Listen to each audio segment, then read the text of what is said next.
SIRTOBA Media, where the struggle is real to be awesome. The wait is over. Let's get this thing started. Go!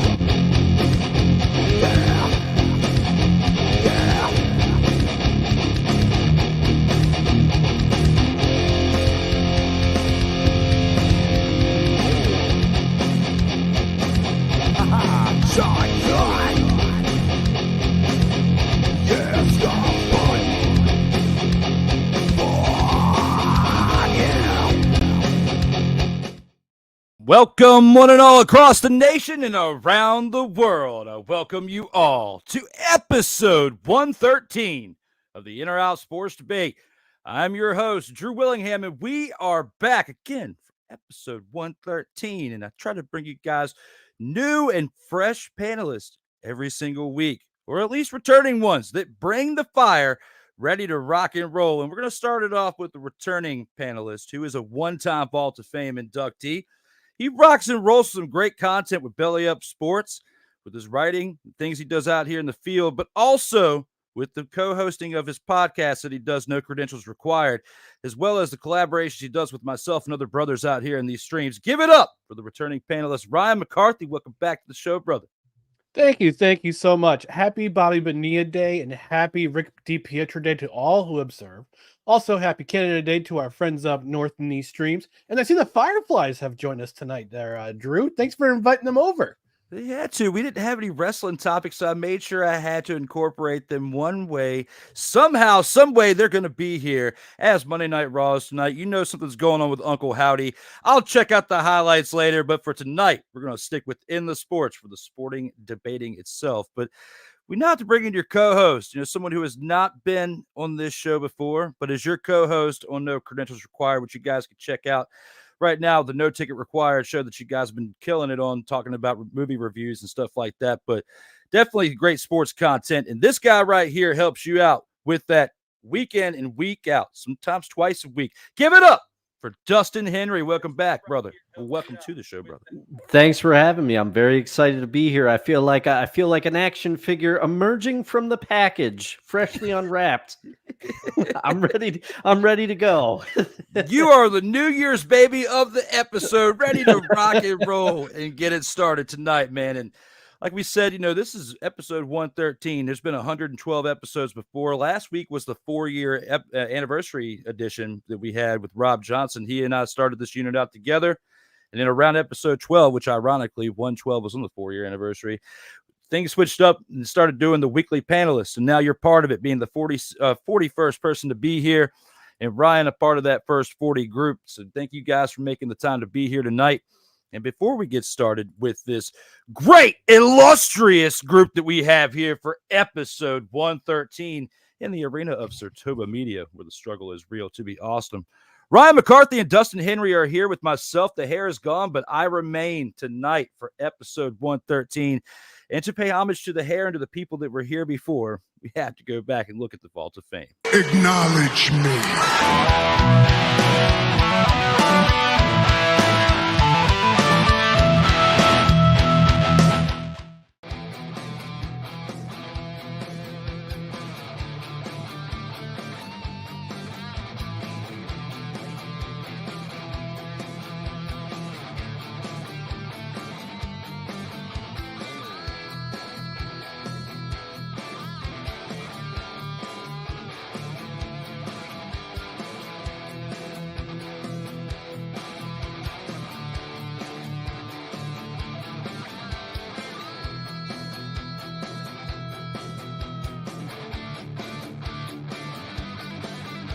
Man, you took me back. This is why this show was so important, and this is why I am personally validating and vouching for this show. If you are anybody in media, sports, professional wrestling, anything, you need to be on In or Out Sports Debate with my man Drew Willingham, because this has got to be one of the most fun things I've ever done in a long time.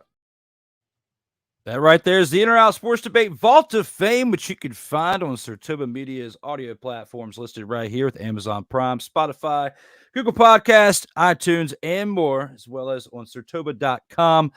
Facebook's platform at SIRTOBA Media, Instagram at SIRTOBA_media, X, formerly Twitter, at SIRTOBA_media, and on YouTube, which you may be watching right now or in replay, at SIRTOBA Media, all one word. But we are here for episode 113 of the In or Out Sports Debate. We got 5 great topics tonight, gentlemen, and a team that Ryan knows very well, especially from a time when he was around the age of using Huggies, talking about picking this team because he was a fan of Kermit the Frog. Kermit lives on, and he lives on in this round right here. And we're going to take it to that with round 1. Round 1. Here with round 1, the New York Jets will fail to win the Super Bowl this season as a result of the ongoing drama surrounding the team. Ryan, we're going to start this one with you for your love with Kermit and the Jets right here. What do you think? Are you in or are you out on this topic? I hate this topic, but I'm out.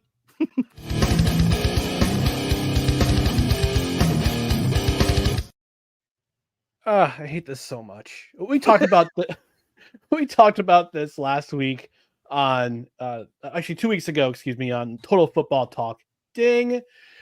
We had briefly touched on this about the drama surrounding the New York Jets. And look, most of this drama, it's media driven. It's media manufactured. All right. It's for clicks and views. It's for the hot takes on the 4-letter network and other networks as well.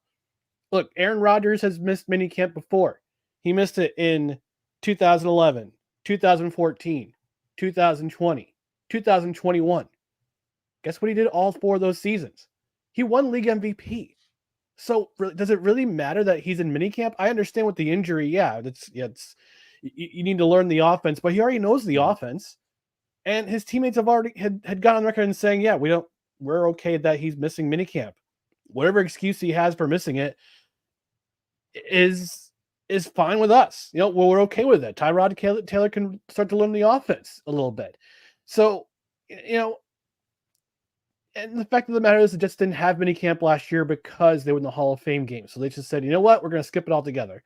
Now, the drama won't be the reason why the Jets will miss the Super Bowl this year. It'll be injuries. Again, the offensive line was a revolving door last year. 13 out of the 17 games, they had a different offensive line. They have offensive line in the lineup, different combinations in the lineup. So no, it won't be injuries. It won't be drama. It won't be drama surrounding the quarterback. It won't be drama surrounding Hassan Reddick, who's cosplaying in Japan recently. It'll be injuries, especially on the offensive line. They need to stay healthy this year, and they'll be all right. Okay, very well said. Dustin, when it comes to this right here, what are your thoughts? Do you agree with this? Are you going to be out? Are you going to go against him? Or are you going to say in? Well, it is the In or Out Sports Debate, and I hate to say it, Ryan, but I am in on this one. And the reason you pointed out, do I really think that the reason the Jets will miss the Super Bowl is solely based on the drama? No, but I do think that this is the most important offseason that Aaron Rodgers is coming off of because, as you pointed out, he has missed mini camps before, but he hasn't missed them coming off an injury.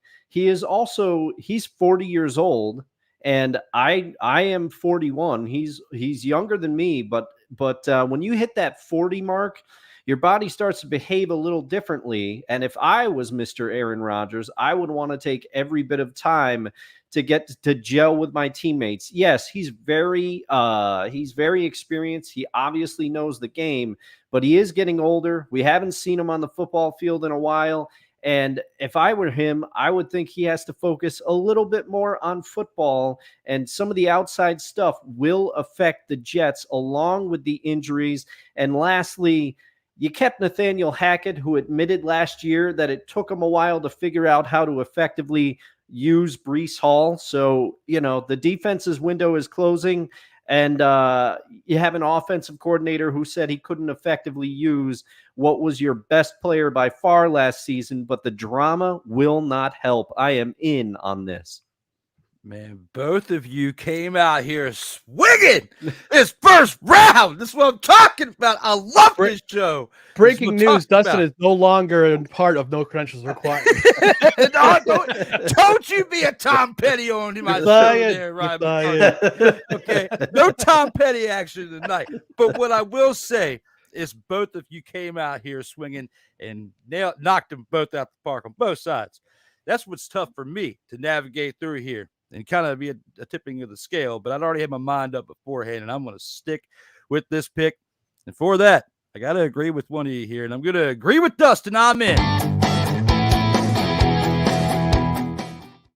When you look at Captain Ayahuasca and what he has done between the offseason last year and the offseason this year, we're going to leave him alone for the injury, because he did battle back and he was hanging in tough. And if the team would have been respectable enough towards the end of the year, I still truly believe he would have made an attempt to come back and actually play in those last couple games and actually forego it in the playoffs. It's probably good for his career in his future that he didn't, because who knows what could have happened in that moment had he come back maybe a little too soon and got hit. But besides all that, you've got Tay Hayes, talked about last week.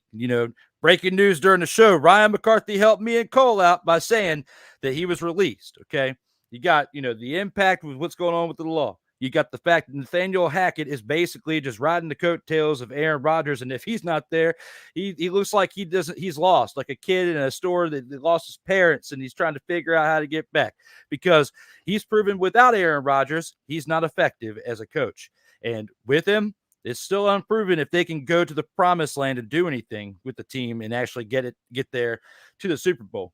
Ryan makes some really great points. But the biggest thing that surrounded the Jets for quite some time, even before this whole Aaron Rodgers debacle, has been the drama that surrounded the team. And as the drama gets more and more and more in depth, it impacts the team even more. Look at the butt fumble. Look at how things were when they went to consecutive AFC championships. I mean, let's go back to even that far, okay? Then how relevant were the Jets before that? When Vinny Testaverde was like 52 years old and was the quarterback for a little bit after riding, the second and third string for many, many years.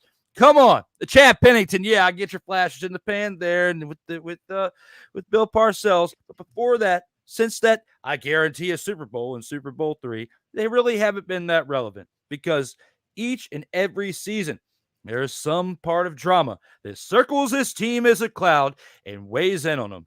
And you brought the biggest one who is surrounded by drama, and that being Aaron Rodgers, who doesn't like to be around drama, but he finds his way around it each and every offseason as of late, and especially after he's been in the media giving his take once a week during the NFL season. So he gets even criticized more for that. So now the moves that he's making outside of it, whether he's going to another country on a retreat or he's just going on a regular vacation, when you're doing it during mandatory camp times, it just looks bad and sets a bad precedent. And that right there was a looming cloud of drama, whether the media speculated a little bit too much or not. You still have what your coach said that didn't even make it that much better by saying it was an inexcused absence in the way that he said it. So you're creating the drama in that moment. So you're feeding into it. So because they feed into it and because they make it worse, I'm going to say that's what holds them back from getting to a Super Bowl now, or even while Aaron Rodgers is affiliated with the team as an active player. I feel Cole Johnson nodding and agreeing with you both from all the way up here in New York. All right. Because I know he hates. Well, I mean, let's say hates Aaron Rodgers. He's a good Christian man like myself, but he's not the biggest fan of Aaron Rodgers. Let's put it that way. And plus, the Tay Hayes news, less than 24 hours later, he's told to kick rocks by Robert Saleh and Joe Douglas. So, unlike past regimes, where a player gets busted for drugs or for marijuana or pop for something else, he stays with the team. Robert Saleh said, "You know what? We don't need this mess. You got to go." Yeah, I'll give him that. But I still think Aaron is not helping his own situation. This was the offseason where he had to show up and he had to be there for his team. And there's been a bunch of other stuff surrounding him. And I heard rumors of people were talking that he could be like a VP candidate depending on who the ticket is. There's all this stuff surrounding Aaron Rodgers. There always is. Like Drew said, he claims to hate drama, but he causes it. He causes it like Favre did. He learned. What quarterback doesn't generate drama? Okay, look at Patrick Mahomes and all the stuff that he's going on with his wife and his brother. Remember his brother? Oh yeah. Yeah. We don't hear. Who we casually don't hear from anymore. By the way. Yes, I'm very glad about that. He's had a muzzle put on him at some point. But, I mean, even that was a flash in the pan. It still hasn't stopped the Chiefs from winning 3 Super Bowls in the last 5 years. This is true. But, now you got new drama with, Travis and Tay-Tay. So they still won a Super Bowl during that, though. Even though not Super Bowl, I would 100% agree with you, because then we could say that the drama and stuff surrounding that caused them to lose that. Well, I wouldn't say caused, but affected them to the point to where they weren't on their A game. But they didn't, because you got the biggest pop star that's following the team, who's an Eagles fan, by the way, and you still win the Super Bowl. So, but not anymore. Well, still probably closetly an Eagles fan. True. Just not against. Just when they play the Chiefs, of course, you're going to side with their man. But neither here nor there when it comes to this topic right here. Aaron Charles Rodgers, is my man Kyle Nash likes to call him by his full name, full birth name and everything, government name and all. He has to get it together. If he doesn't, I mean, and he's 40 years old. He's pretty much, no offense to you guys who have hit that mark, but when you get to 40s, even flaws or positives are pretty much, we're setting our ways, okay? And I'm not far behind you, because I'll be 38 in January. So I'm not far behind you guys when it comes to that. But all that being said, ACR, he just might be at the point of no return with all these ayahuasca trips and everything, and it might be taking its toll to the point to where it's definitely going to affect this team in a more negative way than a positive. But let's get to the comments real quick before we go to round 2. Mickey Delaney's in the house saying, "Let's go." We appreciate you being here, Mick. Comment Cop is here.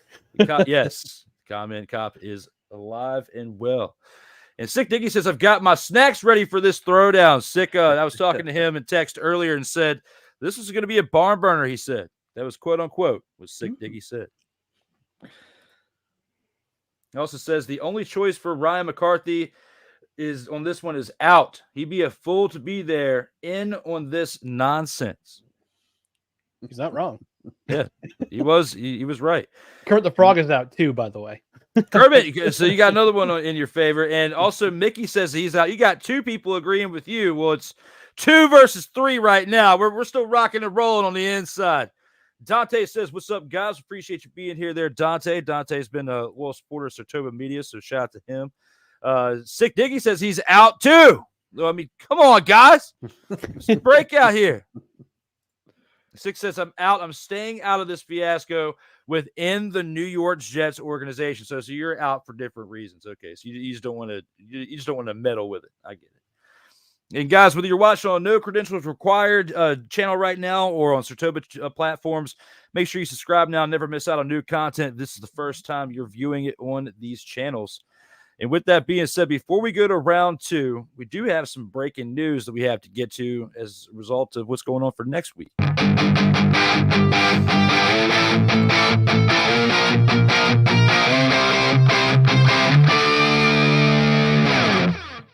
That breaking news is this. Speaking of Kyle Nash, he returns with Sean Mears for episode 114.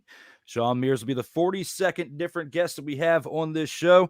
And it all starts at 9:05 p.m. Eastern time. Make sure you guys tune in for that as we get to episode 114 at that point. But for right now, we are in episode 113 with many, many, many more topics brought to you by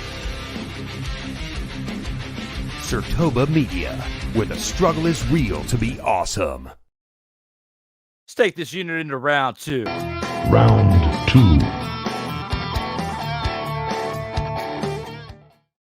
And here with round 2, let's take some Major League Baseball now. And as we get close to that point of the year, Vladimir Guerrero will be traded to the New York Yankees prior to the MLB trade deadline, with that looming towards the end of the month. All that being said, what do you guys think about this? We'll start this off with Dustin here. Let you go first. What do you think? Are you in or are you out on Vlad going to the Yankees?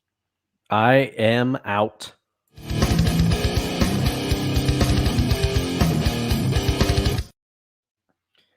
So the first thing I'll say is the GM of the Blue Jays came out and he said it makes no sense to trade Vladimir Guerrero Jr. Make those trades, because I think he was talking about Bo Bichette as well. But that could and probably is some sort of a smokescreen. But I don't think they're going to, this is old school. I don't think they're going to trade him to an interdivisional rival and they'll have to play him a bunch of times. And also, he had said that even if he was dead, quote unquote, that was one of the old quotes, he would not play for the Yankees. And when he was asked about that, he has since softened his stance. But when he was originally asked about that, he said it was for personal reasons having to do with family. And I go back to another example. Ken Griffey Jr. said that he would never play for the Yankees because of the way they treated his dad. And he did not play for the Yankees. Also, so you're going to acquire Vlad Guerrero Jr., and he might not want to stay there. How much would they give up for what would be a rental? Because they have to extend him. You would think they would want to extend him if they did acquire him. And they have the Juan Soto extension to worry about, at least I hope. And Hal Steinbrenner, under his stewardship, the team has not been as aggressive about obliterating the luxury tax as they were when his father was running things. So for those reasons, I'm out. Well said with that. And Ryan, what do you think? Are you going to side with him on this one, or are you going to go out and think that he doesn't have any shot of going to the Yankees before the deadline? Last Tuesday when I sent him a link from the Four Letter Network saying, hey, Vlad Guerrero has softened his stance in the New York Yankees, I thought about it some more, and I said to myself, you know what? I got my myriad of reasons for him coming to the team, but also there's reasons why he probably won't. For that reason, I'm out.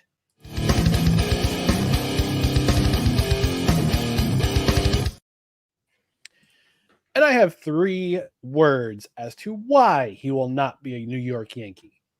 Jennifer, Steinbrenner, Swindell.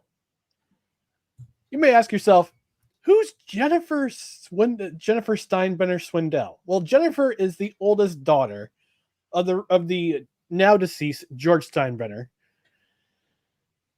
who, after he passed away, said, we're going to keep the facial hair and we're going to keep the facial cleanliness policy, which means no beards, which is interesting because I'm a Yankee fan and I have a beard.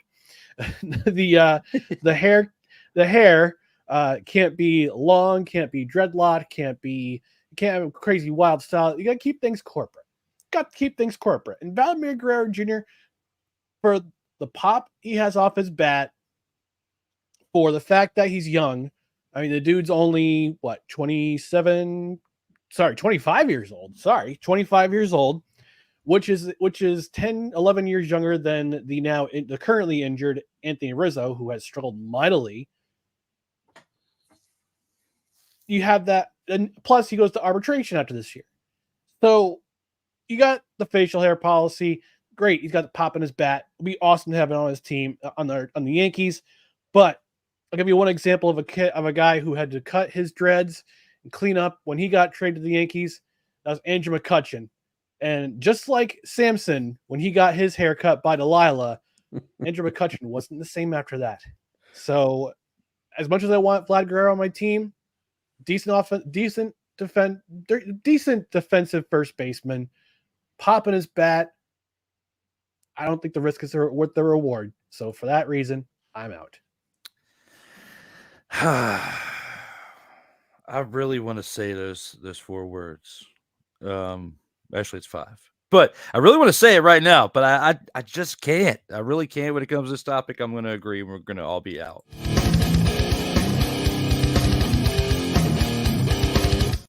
I really wanted to, but there were several points that the fellows made during this topic that, one, you got to cut your hair and your beard. And, he's made comments, which, again, Dustin, explained that he has walked back on. I'm guessing if the right amount of money was there, you'd consider it. But when you bring up the McCutchen point and you think about, the fact that once he cut him, It wasn't the same after that. You know, you kind of lose your stigma, your aura. Like you're not the same as, you know, you don't have the juice, you don't have the flow because you're not feeling it because it was a part of what made you who you were. Okay. You know, and Ike put a comment in the chat that just popped up that I'm going to bring up here in a second, but I can see something like that happening, which is possible, but, and, you know, because they don't have that type of, you know, rule in place where you got to be clean cut and all that stuff like you do with the Yankees. But when you think about everything as a whole, you want to go somewhere that you're comfortable with. And, you know, again, the Blue Jays have no real point to trade both him and Bichette right now because the amount of compensation you're going to get isn't going to be as much as if you did it during the offseason because teams are desperate right now, but they're not that desperate, you know, because they already know, like Dustin said, you're going to be pretty much getting it for a rental if you make that big trade now because there's no guarantee unless you do a sign-in trade that you're going to be getting him from beyond this season. So is he going to be going back to Toronto if he finishes this year out? I don't think so. I think he does go to a new team, but if you have the option between all teams in major leagues, I don't think you're going to sign with the Yankees unless they're throwing you a stupid amount of money. But then you have to consider what makes you who you are. And is an extra few $1 million a year worth cutting your personality down to where it can affect you? Some of us can cut our hair out here and be the exact same. I know I look different than the guy over there, okay? But the person is still here. I haven't lost the way I can do this right here or anything outside of this because I cut the hair.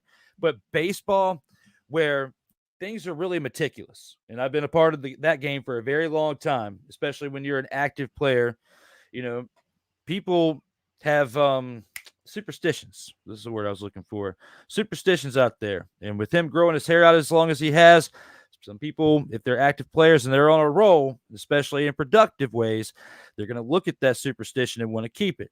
Some other ones in the past have had like some wearing the same socks deal with the same pants, which is pretty nasty. Got to watch those units. But at least here, you can still maintain your hair, let it grow, be yourself, and keep the flow going. I agree with you guys here. I'm out. I don't think he goes to the Yankees. Yeah, like I said, I looked at Spot Track while we were talking, and he's going to be under arbitration next year. He's not an unrestricted free agent until 2025. So if he comes to the Yankees, he's there for one more year. But like Dustin accurately mentioned, Yankees also got to think about Juan Soto. Juan Soto has said, "Yeah, let's get this. I want to be here in New York." He had the cleats to prove it. He said, "I love I love New York cleats." He wants to be there. Yankees fans want him to be there. So it's a very tough decision for Brian Cashman coming down the road because, hey, it's July 1st now. Happy Baba Bonilla Day, everybody. So the Cashman's got to make that decision. And this is the team that has not won a World Series since 2009. It's the longest drought in my lifetime, since like a little bit after I was born.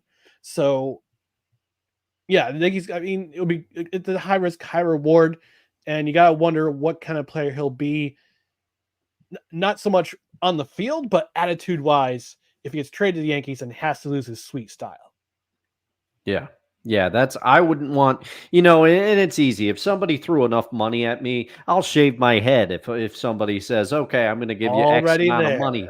I mean, you pull it off. I'm a wild card. I have no idea how I would look without it. It could be bad. You did St. Baldrick's one year. You looked pretty good. I had forgotten about that. So I did do that the one year, but I just think too, it's too personal. You can walk back comments and money does talk, but when you say you wouldn't even go there if you were dead, and you say that you keep it anonymous, but you say it's for familial reasons, I mean, that's pretty personal. I just can't see him ever putting that aside.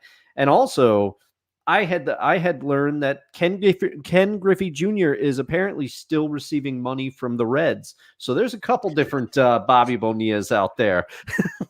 Not to the extent of Bobby Bonilla for the amount of years, but for the fact that they're still getting paid, and those type of contracts. I mean, the deferred payments you're starting to see it in the NFL too. I mean, you got Patrick Mahomes who signed that $500 million deal, $500 million.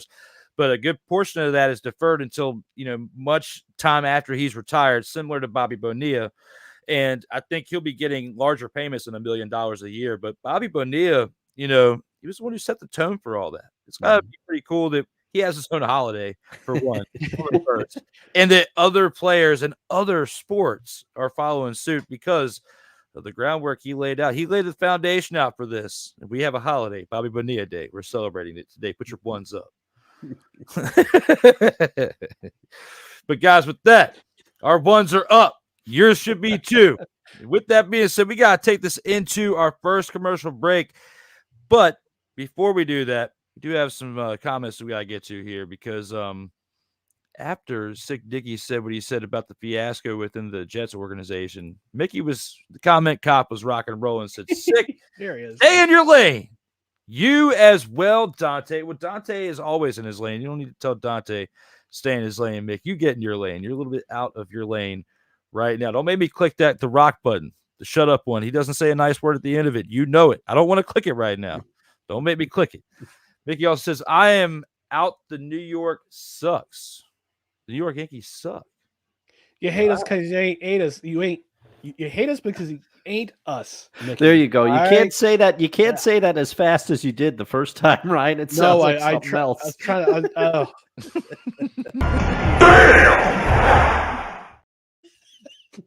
God bless you, Ron Simmons. You know what, Mick? We're going to take this off the rails for a second. You guys want to hear a fucking story? Story is this. There once was a troll. His name was Mick. Sometimes he gets a little out of hand as a comment cop. Need him to calm down, please, because I'm a Braves fan. Don't like the Yankees. I'm not going to sit here and say they flat out suck. I'm going to leave that for the Winnipeg Blue Bombers of the CFL, okay? We're going to leave that alone for right now. We're not going to bring the New York Yankees into this. You mean the Winnipeg IEDs keep blowing themselves up? Oh! Ouch! When it comes to that, I got to give you this. Oh, my brother, testify. Oh! Yeah. Yeah. There it is. Get a little wrestling action up in here tonight, too. Even Ike's in the house says, what's up, fella? Ike? How's it going? You can hear there, Ike. I'll give you the shocker right there. He even says, Vlad is going to the Mets out of spite. This is the comment that I was talking about earlier. What do you guys think? Is this a possibility while we're still in round two before we go to the commercial break that this could be a possibility? Only if he talks to Grimace. You know, Grimace could lure him over there. What do you think, Ryan? Do you think he's going to have to go to Grimace and potentially run into this situation? Stop it. Get some help. I mean, it could happen as long as it gets. Maybe he brings the hamburger along. I don't know. It just breaks him out of jail. If all this happens, it will be a total Surprise, motherfucker. to me at least. Sick comes in and says, don't worry at Mickey Delaney. Our trip to a local Build-A-Bear is still on this weekend. Perhaps we can send a custom Fozzie Bear to at Ryan McCarthy to cheer him up. Waka waka. Sheesh. Little Kermit there. English, motherfucker, do you speak it? That's how I feel when it comes to this Build-A-Bear nonsense. I do not know what is going on out here. So when it comes Sick and to that, Mick have a special relationship. yeah, that's why they're dubbed the Sick and Mick clan. Like Ew. they're all about the icks. When it comes to Mickey, he says there's one New York Yankees picture that has hair on his lip. Okay. Oh, the pitcher. Yeah. Okay. It kind of got me for a second, but yes, one pitcher has hair on his lip, but it falls within code. So because of that, it's not like he has the Dennis Eckersley or the Raleigh fingers going on. So, and Mickey's again telling Ike to stay in his lane. Six says, "Do you mean dress code?" Yes, that's what I meant at the moment. I was trying to come up with that in that moment, and apparently Mick is telling me to keep my blood pressure down. I took my medicine earlier. Everything is okay out here in these streams. Don't worry, Dustin. We'll send you a Build-A-Bear, and Mickey Delaney will cover the shipping and handling. Wow, I'm excited. Yeah, Make sure it's a Build-A-Bear Kurt Cobain. Ooh, that could be a different one. That could be a rare. That could be as rare as that championship up there. One of a kind. Here it is. Build-A-Bear Nirvana style. Vicky says, yes, money talks, but okay, yeah, we're not going to read that out here just because I'm trying to make sure we get this on the radio airwaves at some point. Don't worry, Mickey. The night nurse is keeping a close eye on things. Absolutely. You know how it is. And if you guys are watching for the first time on either one of these platforms, make sure you subscribe now and never miss out on new content. I will pass on the trip to the Build-A-Bears. I don't have any room on the shelf behind me. There it is. No room, no more room. Unless it's wrestling paraphernalia. Fortunately, she's not a 5'3" brunette named Debbie. He keeps going out here with this stuff because of the Little Debbie commercial. From back in the day, from season 1 of D. Willie in the Evening. I thought he was thinking of like Build-A-Hoe of a 5'3" brunette named Debbie. It could, and that would, I guess, have to be the local Captain Save-A-Ho. So that would be what would be happening out here. As Six then follows up with the last comment before we go to our first commercial break. How about Build-A-Bears of all 3 members of Nirvana at Dustin? Only if you make the Chris Novoselic Build-A-Bear height accurate. I want a 6'7" Build-A-Bear at my house. Holy crap. He's going to have a special bed and everything for it. That unit in his own bedroom. Put him in the guest bedroom. Grab every guest. The Build-A-Bear takeover at Dustin's house. There it is.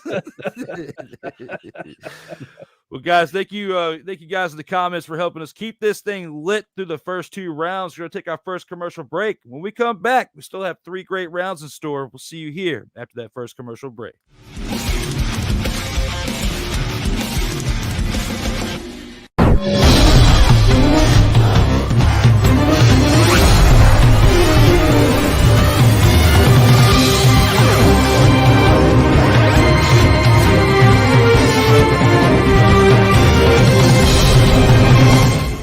Hey, Eagles fan, join my man Cool McCain and a host of others as they break down every single game, every single week in an objective manner, and also from a fan's perspective as well.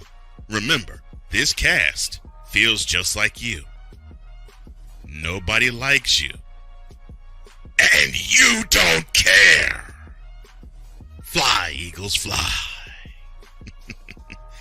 Eagles Elite Podcast, every Wednesday at 8:30 p.m. Eastern on YouTube and other podcast outlets.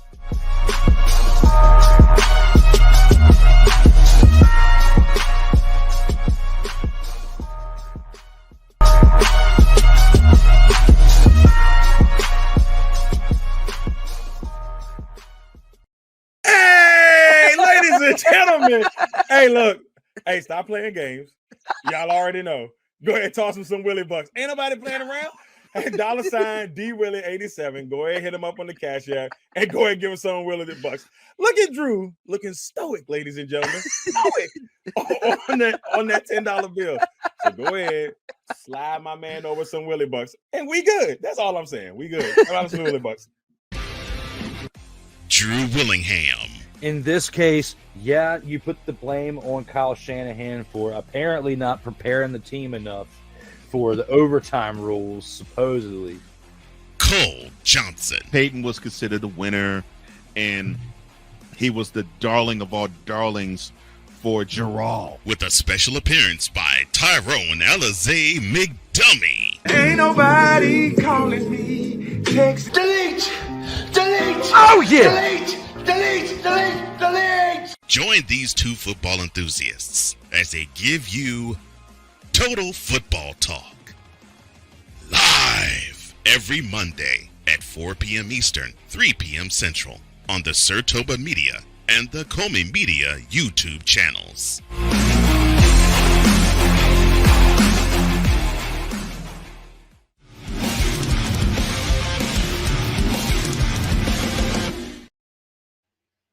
Welcome back to episode 113 of the Inter-Out Sports Debate. Dustin Henry and Ryan McCarthy join me tonight for the 113th edition. Fellas, coming back from that first commercial break, when it comes to Tyrone Alizé McDummy, what are your thoughts? I always like to ask everybody's question that after that first commercial break. I am very familiar with what I coined on our show, dollar store usher. So always makes me laugh every time. But I remember saying, I think Ryan, I think we're stuck with dollar store usher for the rest of the year. Dak's playing pretty well, and then what they do? They choked it up. There it is. The dollar store usher. You got it. I mean, that's just what I dubbed the fans of Cowboy Nation. Is you got Tyrone Alizé McDummies in all shapes and sizes out there doing the same thing, acting absolutely ridiculous and thinking they're going to the Super Bowl and getting another championship for the first time in 30 years every single year. Are you still them boys? No, you ain't. Yeah, absolutely this. Hell to the no, no. Hell no, to the no. Speaking of football, let's take this into a topic that we can actually enjoy talking about. That being what we've got in store for round 3. Round 3. Here with round 3, the addition of running back Ricky Person Jr. will elevate the running game this season for the Seattle Seahawks. Ryan, let's go back to you first on this one, see what your thoughts are, and then we'll get Dustin second. Are you in or are you out on this one? You know, I'm in.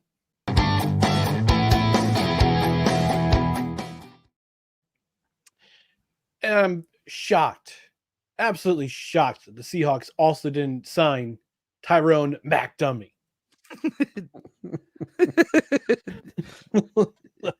Look, I'm not the biggest UFL fan. When I saw that question come up in our rundown, as you know, Drew, I've banished the UFL to the shadow realm because my New Jersey Generals once again got canceled. And Facts. I'm still sore about it. So, but Ricky Pearson Jr., one of the I guess top rushers in the UFL this year, had a fantastic UFL championship game. And the reason why I say in is because in the NFL you can't have enough depth, especially at running back. Now you get the fortunate circumstance of joining Kenneth Walker III, as well as Zach Charbonnet, two solid running backs. You know, Kenneth Walker had kind of an off year this past season, well, only 908 yards after 1,000 yards. Excuse me, after a 1,000-yard season in his rookie season. But you know, it's going to be interesting to see what he does with Mike McDonald as new head coach. You got a new regime, and I'm sure Dustin will touch upon it because he's a Seahawks fan. He's the authority on the matter. But it's going to be interesting to see what he does in Ryan Grubb's offense. And we saw what happened last year when Ryan Grubb was the offensive coordinator for the University of Washington. Thankfully for him, you don't have to move down the street too far to Quest Field. And I'm kind of curious to see what he does. So I just want to kind of see what kind of scheme he's going to run with Geno Smith in the back, as at quarterback, and how they're going to use a guy like Ricky Person Jr. In their lineup. So yeah, I'd be curious to see. That's why it's part of the reason why I say I'm in. Okay, Dustin, do you agree with him on this? Given what you know about the Seahawks, are you in or are you going to be out on this one? Well, I'm surprising myself, and I'm saying that I am out.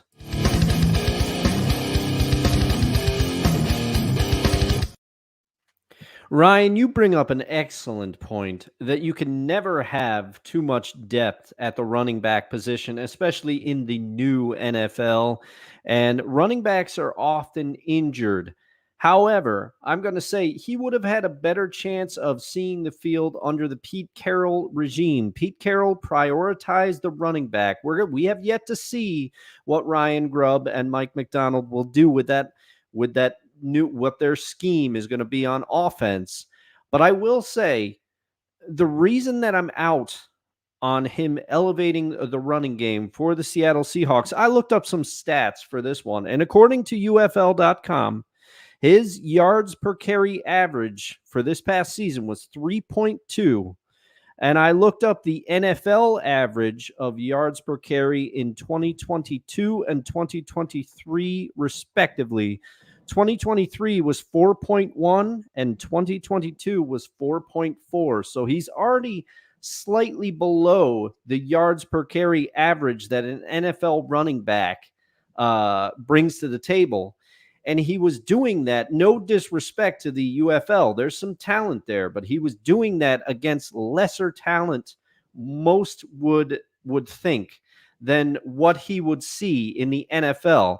And they also have, if Mike Macdonald wants to prioritize the run, they have Kenneth Walker III, who they want to be the starter. They've been very vocal about it. John Schneider, who's still with the team, by the way. Everybody likes to act that the team's going to be very different under Mike Macdonald, and they probably will be scheme-wise. But draft pick-wise, John Schneider was involved on every single draft pick of the Pete Carroll era. Even though Pete Carroll had final say over football decisions, apparently, John Schneider still had a hand in picking those players. Don't think he did not. So he was part of the regime that took Zach Charbonneau higher than most people thought that he could be.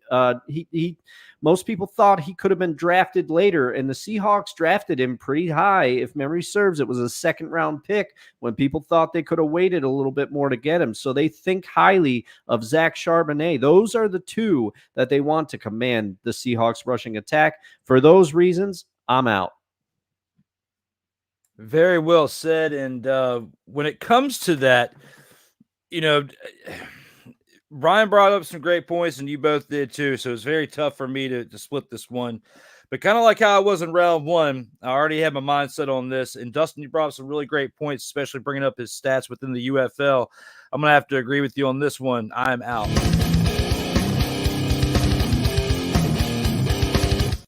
When it comes to this right here, I mean, just like you said, averaged around 3 yards per carry, and he wasn't the only back that was productive on the Birmingham Stallions. The Stallions, very similar to how the Seahawks were when they were back in their Legion of Boom days, where they were rotating different running backs in and different key players, where there wasn't really a fixture on one particular player besides Marshawn Lynch, but even he had help in the running game too. When you think about all the different rotational players, even at quarterback, between Adrian Martinez and Matt Corral, there were two different quarterbacks playing all year long in the UFL for that team, as well as they had 3 to 4 different running backs that were rotated in throughout that 10-game season and in the 2 playoff games. Now, Ricky Person did lead the league in 6 rushing touchdowns, but he did that within a 10-game season.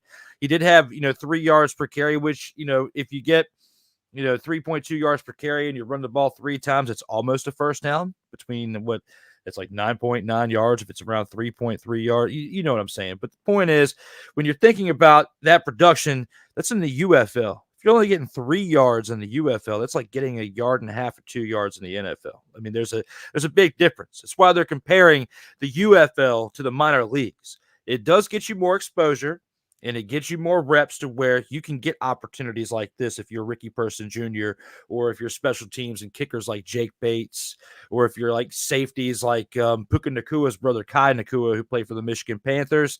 These are all different players that can get exposure in this different league to get the springboard opportunities in the summer like this, to where you got an opportunity during training camp, preseason, to be along part of that final cut, or actually make the roster and be part of the team for maybe something special. Or if it's a mediocre team, you're still part of getting extra reps at some point. The problem I have here with this, besides everything else I laid out with what Dustin said, is he's more likely going to be the 3rd or 4th back. He's not even going to be considered in 1 or 2. It's not like this is a huge splash to where, he's going to come in there and be the starting running back and make a huge, huge difference each and every game. No. Will he be used sparingly, and potentially if players get hurt and get an opportunity and maybe shine there and then elevate himself from that point? Maybe, but that's not what this question was all about. Will he elevate the running game this season, like making an initial impact to it? And no, I don't see him making an initial impact to it. Maybe getting an opportunity towards the end of the year, middle of the year, who knows? Even maybe as early as in the year. But again, if you're 3 yards per carry in the UFL, 3.2, 3.3, and you're going to the NFL and you expect to have that type of production or better and making that impact there, and you were already in the league before with the Baltimore Ravens, let's not forget about that, mainly on the practice squad, but he didn't get elevated that far up from that point. And you had opportunities there, regardless if your quarterback's trying to do the majority of the rushing or not. You still have opportunities there to elevate yourself, and you didn't. Because of all that, I got to agree with what Dustin said, and I have to say that I'm out on this one. Spirited debate on that, but I wanted to be in so bad. I was trying to figure out a way to be in, but when I started looking into the stats, I said I can't sign on this one. Can't sign on the dotted line. Now, I do have a question, Drew, because since you're more the UFL guy than the either of us, either Dustin or I, was he part of a tandem in Birmingham, or was he basically the feature back? He was part of I would say the 1A and the 1B. But even if you're the 1A and the 1B of the Stallions in the UFL, you got to look at the fact that, going to the NFL, if you're a 1A and a 1B of the UFL, it's kind of like being the third, fourth, or fifth string in the NFL. And the third, fourth, or fifth string isn't guaranteed to even suit up. Maybe by your third string, but your fourth and your fifth string, it's not even guaranteed to suit up. Maybe practice squad. So when I put all that in perspective, I'm still kind of when I think about it. Him getting the opportunity because he was a 1A or a 1B with CJ Marable over there for the Stallions. It was those two that were the 1-2 punch for the team. But the fact that he's getting an opportunity is great. But a lot of it comes from the fact that the Stallions were 9-1, almost went undefeated, and won both games in the playoffs to win their third consecutive championship between the USFL and now merged UFL between the XFL for the first season. So, I mean, that team, regardless of if this guy was on the team or not, was going to win the championship this year. If you watched them between all three phases of their game, offense, defense, special teams, they were steamrolling teams, and their defense made more of an impact than their offense. Besides their quarterback play by Adrian Martinez, Matt Corral was kind of like the Matt Castle of the Patriots when Brady took over. That's kind of like what the situation reminded me of. He was just good enough to keep them in the hunt, except for the defense overshadowed it because they won 9 straight games to open the season. No, 8. Then they lost one and they won the last one. But before that, I think it was either 15 or 16 games they'd won consecutively between last year going into this year. That just goes to show how dominant that team was. And Ricky Person Jr. wasn't even the highlight each and every game, if really the highlight ever. I think only having like maybe 2 or 3 at most 100-yard games all year long, and he only had 6 touchdowns. So what do you think about that? CJ Marable and the others that they had on their roster that could run the ball. That's why I said I think that he could be a 1A or 1B on a UFL team, but third, fourth, fifth string maybe for your team there, the Seahawks. I think you made a good choice with that one, Dustin. Thank you, sir. You're welcome. Yeah, hopefully that answered your question very, very well there, Ryan, because, UFL, you are to what to CFL is what I am to UFL, except for you have a lot more history that in the CFL that I need to catch up to as to where the UFL and the XFL and the USFL history is very small in this decade as to what we've seen for, 75, 80 years, the CFL? Is that how long? Over more than that. It's more than that? Okay. It's not 100 yet. They've played 114 up this year. They'll be the 114th Grey Cup, but the modern version of it, I believe, started in the 1950s. So at least 75 years for the modern era. Okay. Encyclopedia Britannica strikes again. Sick Diggy's in the comments. He's like our Tony Reale of the show when he tunes in. Sick, look it up. Let us know here in the comments how old is the CFL. And speaking of the comments, before we go to round 4, let's get to them real quick. As Sick says, Ryan McCarthy of Build-A-Ho is a different store, and it's run by the Godfather. I've been there a few times. He knows his hoe. I have a true story about the Godfather. So back in the day, when we would go to go see Raw is War in Albany, at what was known as the Pepsi Arena. Now it's known as the MVP Arena. I had a coworker who was rumored. I worked directly with her, but she was rumored to have also moonlighted as a gentleman's dancer at one of the local gentlemen's clubs. Mm. And then we're there on Monday night, and Godfather and WWE, the Godfather, they would go to different gentlemen's clubs to pick up these certain women for the hoe train.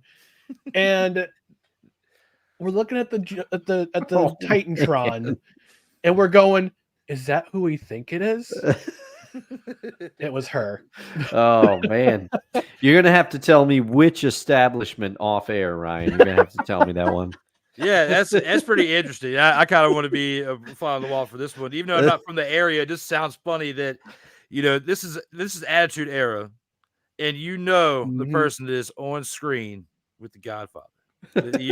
You were literally part of Build a Hoe. That is awesome. That is that is great. I jumped But on Six says, do you want the David Grohl bear without the facial hair? Yes, that is more period accurate to Dave Grohl in Nirvana. No facial hair, please. Okay. No facial hair, he says. Go ahead and get that ready, and he'll drop the P.O. box in the comments at some point. Can't confirm or deny that's going to actually happen, but it's a good suggestion. Six says, still them boys, those fools never were to begin with. Not since 96. Yeah. But if you ask a Cowboys fan, they're going to come at you like Charles Barkley. That's terrible. Yeah, but I'm sorry, Charles. You and the rest of the Cowboys fans out there just... You can't handle the truth. Tell them, Jack. Facts. There it is. Right here, we got Mickey saying, I want to see how the Seahawks will do without Pete. And Mickey's a Seahawks fan, too. So shout out to him, too, for being another Seahawks fan out here in the chat. Isn't Pete still with the team as an advisor? Does that count, though? Like Bruce Arians? Like with the Bucks? Yeah, I mean, he is, but there was some drama about it.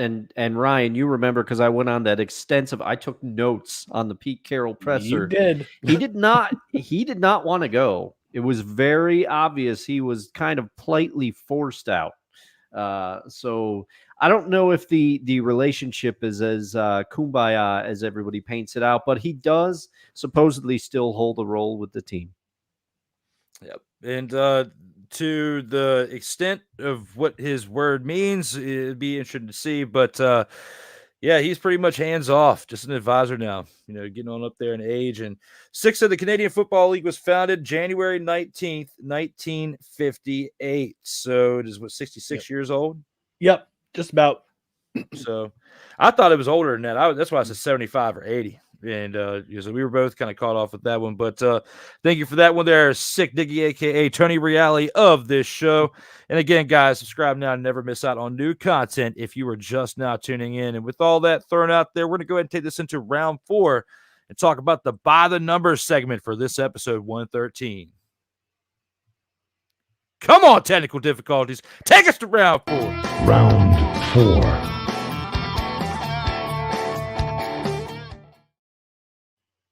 Here with round 4. By the numbers, Kurt Warner is the greatest athlete to ever wear the number 13 in all of sports history. I know the graphic looks cool, but you may disagree. With that being said, what do you think there, Dustin? Do you agree with the topic at hand? Do you think Kurt Warner is the greatest athlete to ever wear the number 13 in all of sports history? No disrespect to Kurt, but I'm out.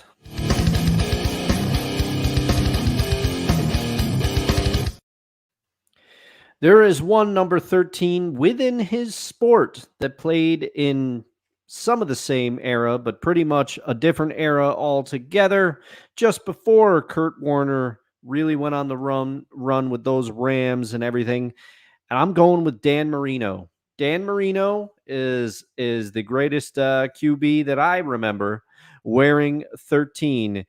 He threw for 61,361 yards passing, 420 touchdowns, and he was the first player to pass for 5,000 yards in a season. And you have to put that in perspective in the era that he played in. It was not the pass-happy era that we are in now, and he still had records that took years to break.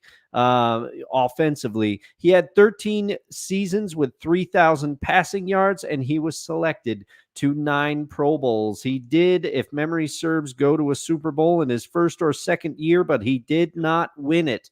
That while Kurt Warner may be one of the greatest Cinderella stories in all sports, to go from bagging groceries and the Arena Football League to winning a Super Bowl in the NFL and playing very well in his his own right. Kurt Warner was not a flash in the pan. I got to give the nod to Dan Marino as the greatest quarterback that I can remember to wear 13. Definitely a hard one to argue right there. And Ryan, what do you think? You going to agree with him here and go Dan Marino, or do you have somebody else in mind? I'm going to go very surprisingly contrarian here and say that I'm in.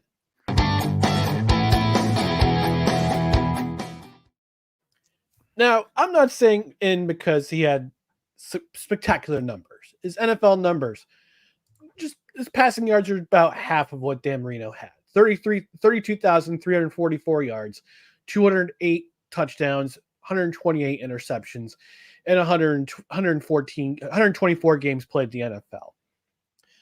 But the dude went from literally stocking groceries at the Hy-Vee to make ends meet in Iowa after a long career, after a career at Northern Iowa University. Shout out Panthers. To playing in not one, but 2 Arena Bowls. Then going on to NFL Europe. That's what played 1 season with the Anaheim Admirals. Yeah, the Anaheim not the Anaheim Admirals, the Amsterdam Admirals, pardon me, and led them to a 7-3 record. Missed out on a World Bowl appearance. Goes to the NFL. Fun fact, Kurt Warner actually didn't start with number 13. He started with number 10. And the only reason why he switched to number 13 was when the then Washington Redskins traded one Trent Green to the St. Louis Rams because they figured he was the best fit for Mike Martz's offense. Well, Trent Green blows out his ACL. The rest is history. Record-setting season for Kurt Warner. In his first full season as an NFL quarterback, 41 touchdowns, 13 interceptions, takes the Rams to the Super Bowl, wins Super Bowl MVP, and would also go on to go to 2 more Super Bowls. That's 2 more Super Bowls than what Dan Marino ever had. Now, another amazing mark is the fact that he did the impossible and took the Arizona Cardinals to their one and only Super Bowl appearance in 2008. That's miracle work, my friends. That is total miracle work. Now, the next year they went 10-5 or 10-6, excuse me, and they went up making the playoffs. And they were excommunicated out by the New Orleans Saints, led by Greg Williams' head-hunting defense and Drew Brees Drew Brees at quarterback. But look, I mean, it's not so much the stats. It's the story itself. The story, the man behind the character, the man behind the number 13, Kurt Warner. Super Bowl champion, 4-time Pro Bowler, 2-time All-Pro, Hall of Famer. Yeah, he's number 1 in my heart as number 13. Both of you bring up some really great points, but it's time I disagree with both of you. And I'm going to go out.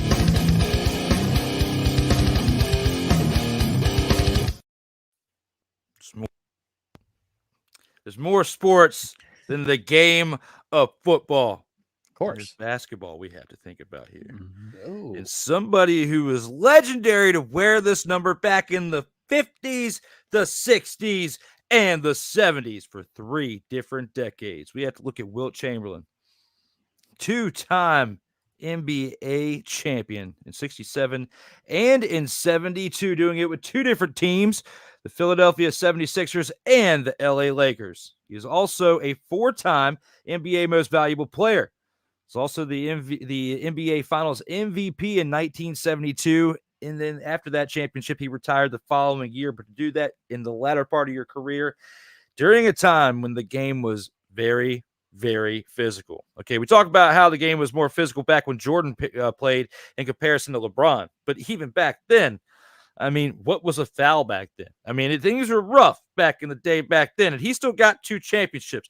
Had it not been for the Celtics and Bill Russell and that team right there, this man would have had more than 2 championships right here. I mean, let's just put that there. You know, Dan Marino was great, got to a Super Bowl, should have won that Super Bowl, should have won other ones. He was the one that inspired Peyton Manning to become with what he became, and Peyton Manning inspired Tom Brady. So if it wasn't for Dan Marino, There would have been a Peyton Manning because of his father, but maybe not to the extent. And there sure as hell wouldn't have been a Tom Brady to the extent, because he's even said that even though they were rivals out there in the field, they helped each other off the field. And Tom Brady wouldn't have become the quarterback that he became without someone like Peyton Manning having his back. So thinking about how they elevated each other out there, Wilt Chamberlain elevated the Julius Irvings, who elevated the Michael Jordans, who elevated the LeBron James of today. So he was part of an era that elevated another one and was big for the game of basketball. So Dan Marino was big for the game of football, which elevated quarterback play for many generations. So I agree with what Dustin's saying for disagreeing with Kurt Warner for this one. Ryan got a little too emotional with his pick when it came to Kurt Warner on this one, even though he did throw out some good points there with the Arena Football League, bagging groceries, his story. I mean, you watch, I forget what the name of that movie is, but the movie about Kurt Warner or whatever. Did you guys cover it yet? No, but we will eventually on No Credentials Required. Now you need to, now that we've talked about it, okay? But that was a great movie. I've seen it, just can't think of the name of it was. But anyway. American Underdog. There it is. Yes. And I should remember it because I rented it. Like, yeah, I paid for it. I still watched it. I should remember it. Anyway, yes. American Underdog, great movie. So I see why you went there. Got a little too emotional about it. Dan Marino, though, another great choice. Me, I have to go basketball, and I have to go to an era which it was much harder to get the championships you got because of teams like the Celtics and the Knicks and others knocking on your door. I have to give it to Wilt Chamberlain, also a Hall of Famer here, 13-time NBA All-Star, NBA All-Star Game MVP in 1960, 7-time All-NBA First Team, 3-time All-NBA Second Team, 2-time All-NBA Defensive First Team. He was a Rookie of the Year in 1960 when he first started, and also a 7-time NBA Scoring Champion. Let's not leave out the 11 times he was the NBA Rebounding Champion. Part of the NBA Anniversary Team. The accolades go on, but the one thing that's the most impressive that I have to throw out there to put the icing on the cake of all this is before he even started playing real professional basketball, the man played for the Harlem Globetrotters for a year, a team that you just see shenanigans on a basketball court, okay?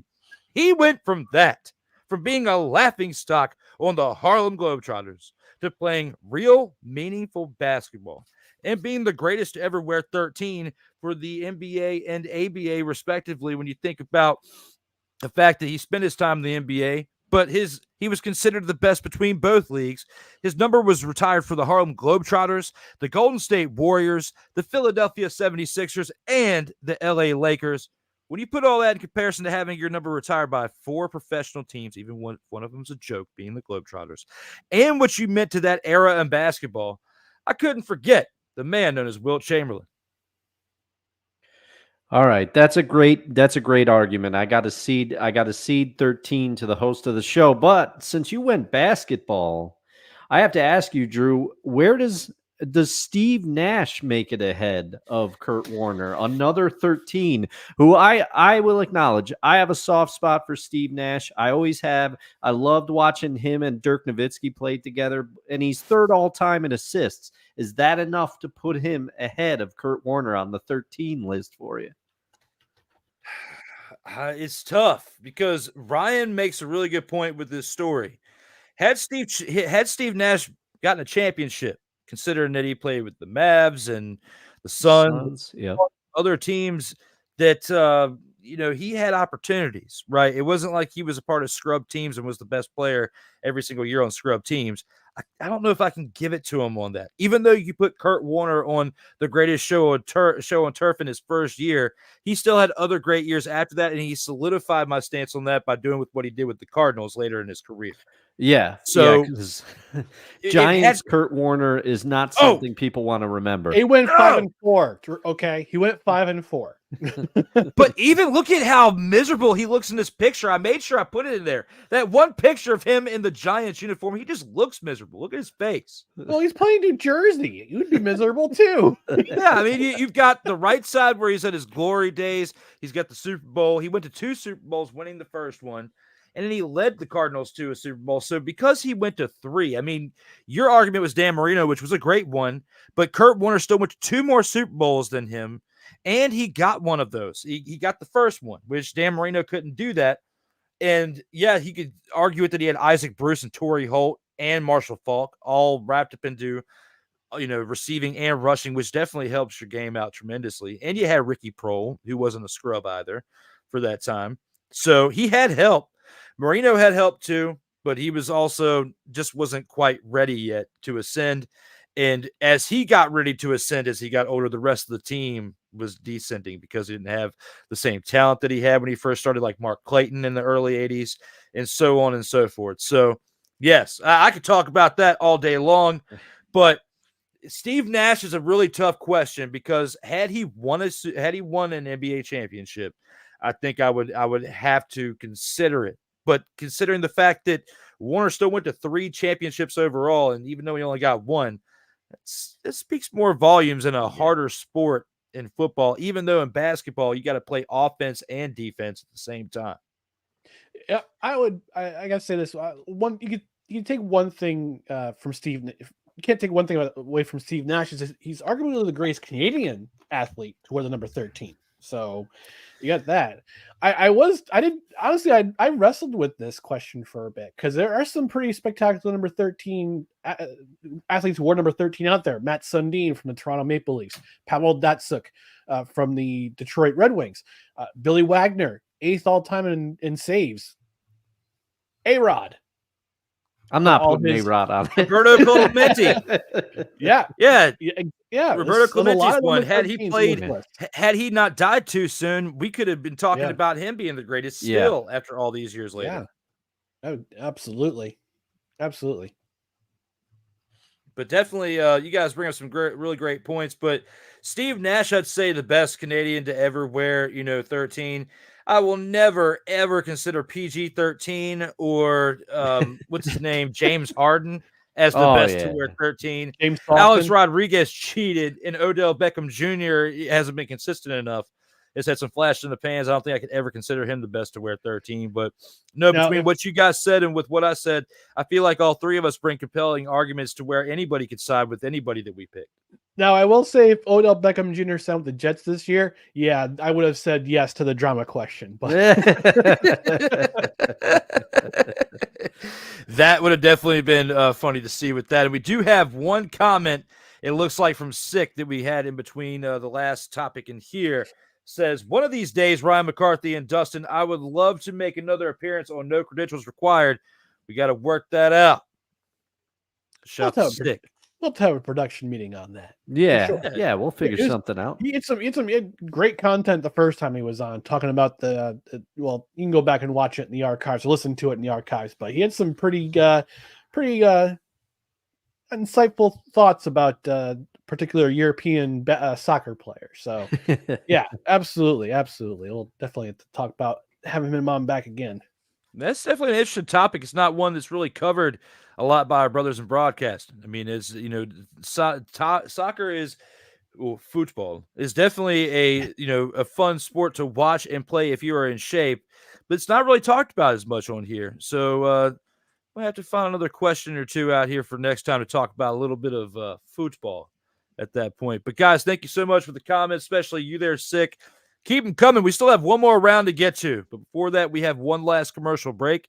When we come back, we got the final round, the Vault of Fame inductions, and the final word. We'll see you guys after this last commercial break.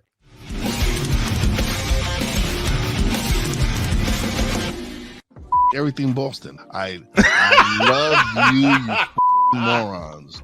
New Kids on the Block, New Edition. Dear whatever the law firm is. Sincerely, the U.S. Supreme Court.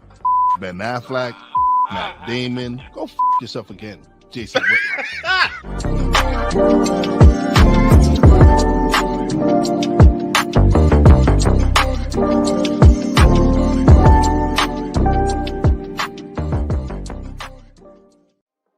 In a world where chronicles of the past are brought to the streams, whether the content is relatable or completely beyond your realm of life, there is no shadow of a doubt that this show is absolutely full of shenanigans. Get ready for D. Willie in the evening.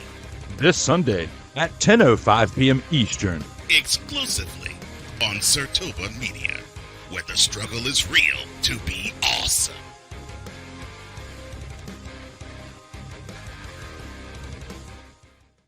Whether it's news, the largest egg producer finds bird flu in chickens at a Texas plant, weather, devastating tornadoes rip through the heart of the United States, inspiration, a breast cancer survivor completed the journey of chemotherapy and now begins a future one of matrimony or sports. Michael Jordan is shown on a photo with Diddy. LeBron James has a video extolling the virtues of a Diddy party.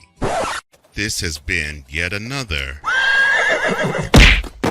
beating a dead horse presentation. We got you covered. BS3 Network, in association with Comey Media Incorporated, proudly present The Morning Shift with Cole Johnson.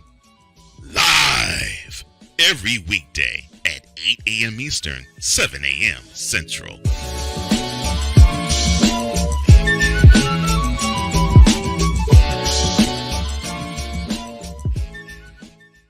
Oh, yes. The tradition, the pageantry, the spectacle, the history, the slur. Wait. I gotta rep my brother's stuff right. All my DMV soldiers, stand up! And welcome to the Commander's Gridiron Report. You want your commanders to be repped right? Well, D. Willie is your man. Commander's Gridiron Report. Every Tuesday at 11:05 a.m. Eastern, 10:05 a.m. Central on the SIRTOBA Media YouTube channel. Music by J. Cool. Where's my soldiers? Right side. Commanders. Where's my soldiers? Left side.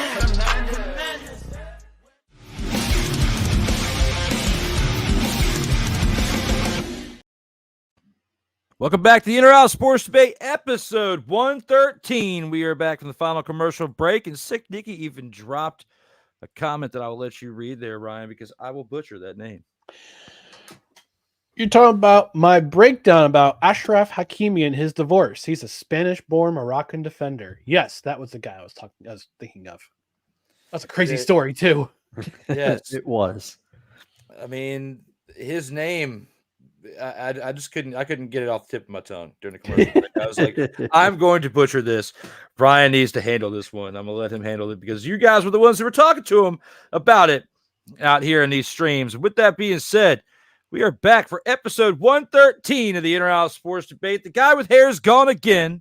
I should donate it to Ryan, but he does not want it, as he is rocking that head just fine the way it is. And Dustin is here as well. Again, here for the SIRTOBA Media Arena. Here now for 113 as we got the final round. Let's go ahead and see what we got in store for that one. Final round. It's time to talk about King. Bronny James will exceed expectations and will eventually become a superstar in the NBA. From Yo King to Yo Prince. How do you feel about this one right here? Ryan, we'll start with you. Do you agree with this statement at hand? Are you in or are you out on this one? To be fair, I would have used your hair extensions for your hair as beard extension. On this, I'm out.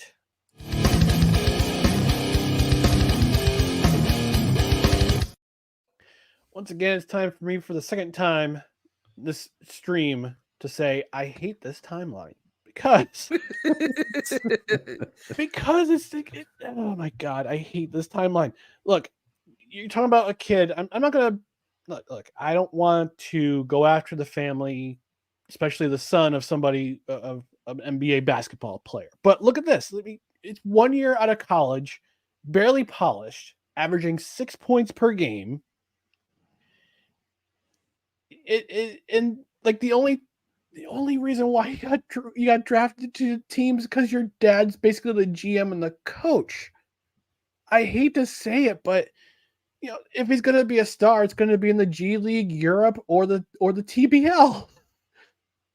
And I feel like to him, and maybe I'm wrong. Again, please prove I'm wrong. It just seems like playing basketball is a luxury. You get to play with your dad. But what happens when, not if, but when Yo Kang retires? Is LeBron going to be there to defend his son for making a bad play? Is he going to be there? Is he going to keep him accountable? Because that's what this first year is all about, is keeping Bronny accountable and making him into a pro. Now, whether he's a star in this league, that's to be determined. It just seems like anybody in this league can be a star. There's a guy named Tobias Harris. I was today years old when I found out there's a guy named Tobias Harris who plays basketball, and he got a 2-year, $50+ million contract with Detroit. But getting back on topic, I'm absolutely out. And it's the nepotism in the NBA is ridiculous. And this kid's got more talent than I do. He's got more talent in his pinky finger than I do in my entire body playing basketball.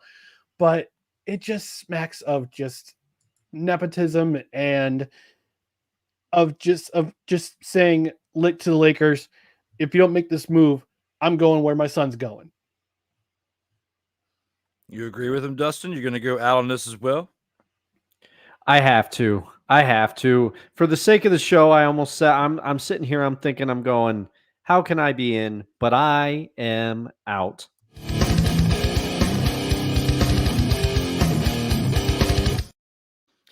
And I'm out for some of the reasons that Ryan laid out. Bronny's average points per game in college, not that impressive. More impressive than anything I could do on the basketball court, to be sure. But, I do think now Bronny's young enough that I do think he has room to grow. Do I see a future where he could possibly learn the game? Because he's going to learn from LeBron. Love or hate LeBron, he knows the game of basketball, and he's going to impart some of that knowledge onto his son. And I don't begrudge LeBron James for wanting to play with his son. I think this is a cool opportunity. Most dads would want to if they had the opportunity. I truly believe that. But this is about Bronny. Bronny does not have the body type that LeBron James does either. Bronny's about 6'2"? I remember I was in college when just before LeBron was going to go into the NBA. And I remember when ESPN started broadcasting LeBron's high school games, LeBron was a man among boys out there. He was a full-grown man at 18 years old. LeBron's 6'7"? He already had the body type of a full-grown man. Bronny does not have that. Bronny will have to bulk up. He will get pushed around in the NBA. But I do see a future where Bronny could potentially develop into a serviceable player and average maybe 12 points a game. But do I think he will be a superstar in the league? Absolutely not. Guys bring some really great points here, and it really makes it tough when I have to say the next 5 words. For the sake of debate, the final round. I'm going to go in. I bet you didn't see that coming. Nobody saw that coming, and for that, you guys want to hear a fucking story? Right here, right now. It's coming. That story is showing up, even though some of you are probably going to be midway through saying this. English, motherfucker, do you speak it? I'm trying right now. The point is, you're coming from the case of Yo King and Yo Prince is here, okay? Now, I brought this graphic up here at the beginning of the segment, also while Dustin was talking about it towards the end, but let's bring it up right here. Let's look at him. Yes, in comparison to Yo King, he is a midget in comparison to him when you look at what his size was when he was the man amongst boys back in 2003, when he first came out at the age of 19 years old, because he was a year later coming out of high school. So, yes, he did have a little bit more development coming out on him because, looking at Yo King, he was way more developed. And yes, Sick Diggy, I see your comment about the number 0, and he is a fan of Russell Westbrook. That's why he has a 0. He just better not play like LA Lakers style Russell Westbrook is all I'm going to say. But right here, right now, I'm going in because he is the spawn of Yo King, and also gets to play side by side with Pops. There's also a joke that came out recently that you guys even talked about on your show last week about the fact that Yo King is sleeping with his teammate's mother, okay? It's happening, okay? It is happening. And is that going to help spark the flame within inside of young Bronny of not only do I need to become a better player, but I should probably move out of my parents' house because I cannot be going to practice or to these games and be living with Pops too. Yes, you need to be exposed to the hyperbolic chamber. Yes, you need to be exposed to how he works day in and day out to become the player that he has been. But you do have some setbacks in your way. And for this, I'll cool off for a second as I can empathize with this from someone who has had issues with health, not to the extent of yours because you had a full-blown heart attack. And that's a little bit more significant than the one that I had with being a stroke not that long ago, okay? The difference between the two is that you have also way better health care and can afford it and probably had different options that sped you back up onto the court a little bit faster. It all works out to the way it's meant to, okay, especially for you. And I don't think you're going to be with I don't think you're going to be a part of something like that again, even though it is a genetic defect in your case that could, but they're going to be keeping a closer eye on you now. And with you having the best of care, being there in LA and playing for that franchise, yes, there was nepotism that got him in there. But you guys, speaking of nepotism, let's go about this. And this is one thing they have been making a big point on the major networks and something that I have no problem talking about. When we look at cultures, right? People had said there was nepotism within our culture for many, many, many decades, okay? And now there's an opportunity where LeBron James gets the opportunity to flex his power within the game of basketball. Is it for the right reasons? Some will argue whether it is or it isn't because there's one person out there who they think got screwed out of not being drafted, even though in the round two, especially in the later rounds, those picks usually don't work out anyway. I mean, there's only been 3 picks they were breaking down the other day that really moved on to do something valuable within that round 255 pick in all the years they've been picking at that slot, okay? Bronny James being the most notable of them all because he is the son of Yo King, okay? Right here, right now, there are people out there that are going to still say that he is the GOAT. There's people out there that are going to probably say that because he got to play with Yo Prince, that this is going to make everything solidify him as the GOAT. No, being able to play with your son does not mean that you were the GOAT. Going to 10 NBA finals, only winning 4, still doesn't make you the GOAT either. You're only winning 40% of the time you go to the NBA finals. It's not a great stat line to me. But your son has the opportunity to become a superstar. Will he be as great as Yo King? No, he will not. Okay, that's not what this statement's all about. He will exceed expectations and eventually become Yo King. It does not say. It says become a superstar. And role players can be superstars too. They can be superstars in short minutes of the game. They can make impacts. And eventually, especially when they are early in their career, they can gradually move up the ladder from that point.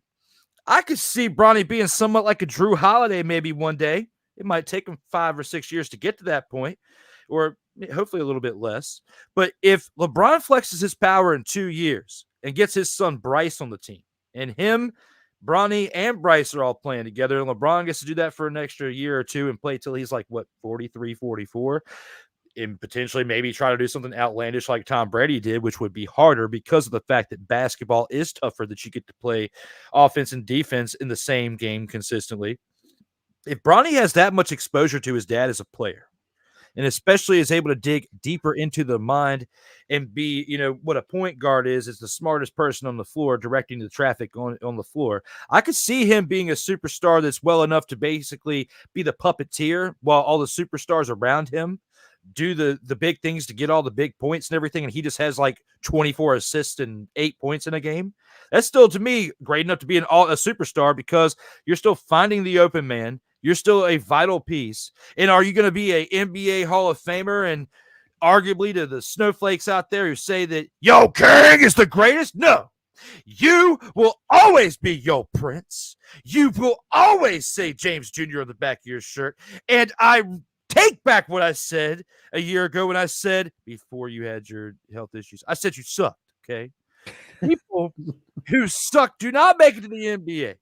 And Bronny James proved in the offseason, in between his time with USC and the NBA Combine, that there was a lot of improvement. And even with projected picks, he was projected 54th.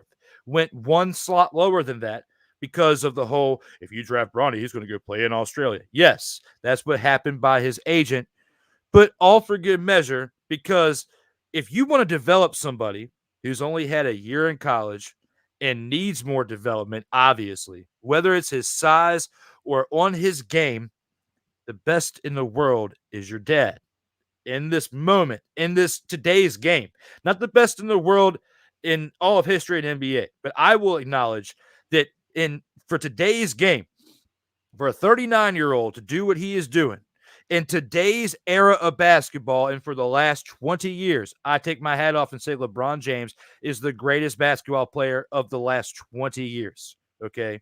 Even with Kobe in the era, because Kobe won the 3 championships before that. So we're not talking about that era with Shaq mixed in with this. This is the past 20 years we're talking. In the past 20 years, since his rookie year, and since he's been an NBA All-Star every year and gone to, 10 total championships, winning 4 of them, doesn't make him the greatest to ever play, but that makes him the greatest to play in the past 20 years, considering the impact he's had on other players and elevating other talent. He's going to have the opportunity to elevate his son. And because he'll have the opportunity to elevate his son, Yo Prince will become a superstar, not to the level of Yo King, but Yo Prince will be a superstar for the sake of debate. The reason why you heard me chuckling in the background during your monologue, Drew, was because I thought to myself, what if Bronny would say to his dad, "Hey Dad, can I borrow the Bentley to go to practice?" But in all seriousness, I hope for your sake, yes, that he does develop into somebody who could have superstar moments, could have that kind of superstar talent. But sometimes that talent doesn't necessarily get passed down to the next generation. I mean, look, we talk about Joe Montana. He had kids who were in sports. Wayne Gretzky. His sons played. I believe one of his sons played football in California. He didn't follow the family footsteps and go into hockey. The only other players I can really think of who got to play with their sons were Ken Griffey and Ken Griffey Jr. Mm-hmm. And Gordie Howe came out of retirement to play for the Houston Aeros and it's AEROS of the WHA when his sons Marty and Mark started their careers. And he actually went on to play another 7 years, especially after the Hartford Whalers merged into the NHL. He was back in the NHL at 52 years old. So it can happen. Great. I hope for his sake he becomes has superstar moments, but let's see how they can develop him. The only reason why I said no is because we don't know what he is right now. We know that he averaged 6 points at USC. Now, and also, I also want to say this, Bronny, if you're out there listening, I know you're a big fan of No Credentials Required and for out sports debate. But I hope you're still going to school, even though you turn pro. Because USC is not a cheap education. But I understand USC is a good school too.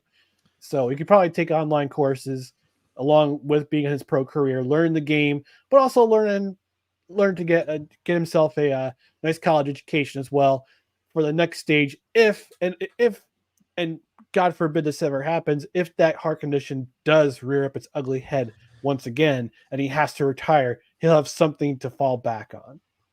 Oh, he's got something to fall back on. His pop's got money. But besides that, he'll never have to work if he doesn't want to. Caveat, besides daddy's money.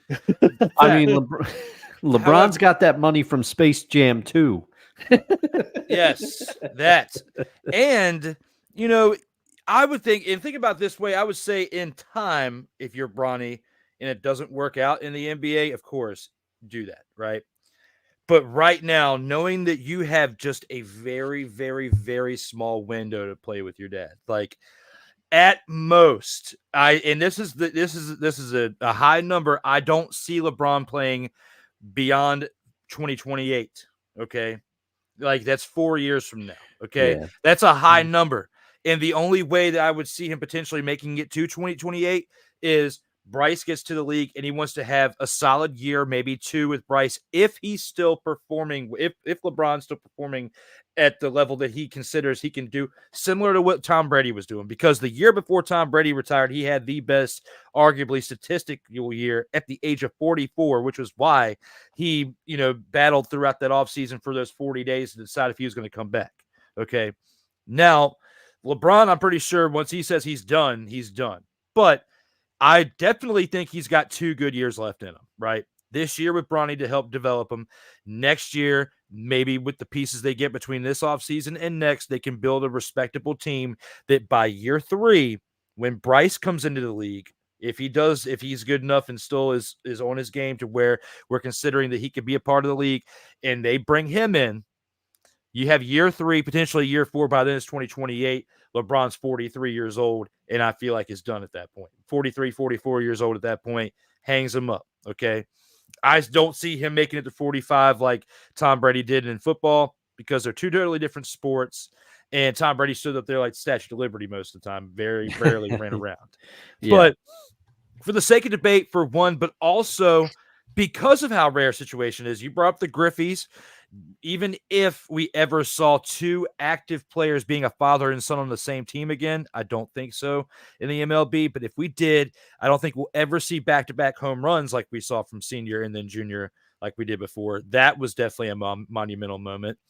The Howes, like you said, with Gordie Howe and his sons, to have a father that played in 5 different decades, even though he did retire for 6 or 7 years in between that last run, to play in 5 different decades is remarkable in itself.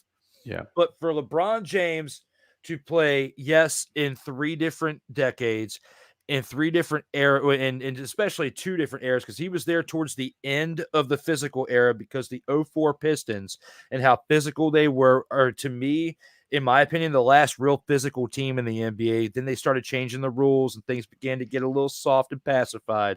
LeBron was there towards the end of the old era and helped usher in the real Kobe era. And then towards the end of that became the LeBron era. And here we're towards the tail end of that. If he can help make one, if not both of his sons better than what they were before they came into the league and actually make them NBA, journeymen, especially Bronny. And Bryce has always been touted to be better than Bronny. I think we could see something really special here.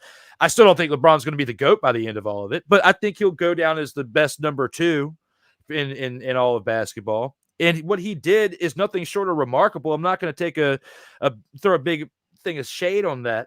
But what I will say is, having your son there and especially the potential to have both of them there is something that we'll never see again in the game of basketball, let alone baseball, I don't think. And Cole and I talked about it earlier today. I don't think we'll ever see it in the game of football because of how physical it is. Yeah, football's window is too short. And I do agree with you. I think that LeBron is going to try. He's going to try to do everything he can to hang on, to play with his son as long as possible. I don't know if he holds out until Bryce gets into the league, because let me tell you, I mean, Dirk Nowitzki and LeBron are miles apart, but Dirk was 40, I believe, his last season, and you could see it. You could see it. He would do something on the offensive end of the floor, and he'd try to get back on defense, and you just see him like kind of hunched over, holding his knees. Dirk didn't have it that last year. He hung on to play with Luka because Luka wanted to play with Dirk.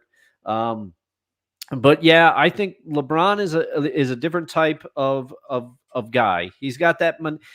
He doesn't quite have the maniacal drive that Kobe had, I think, or that Jordan before Kobe had.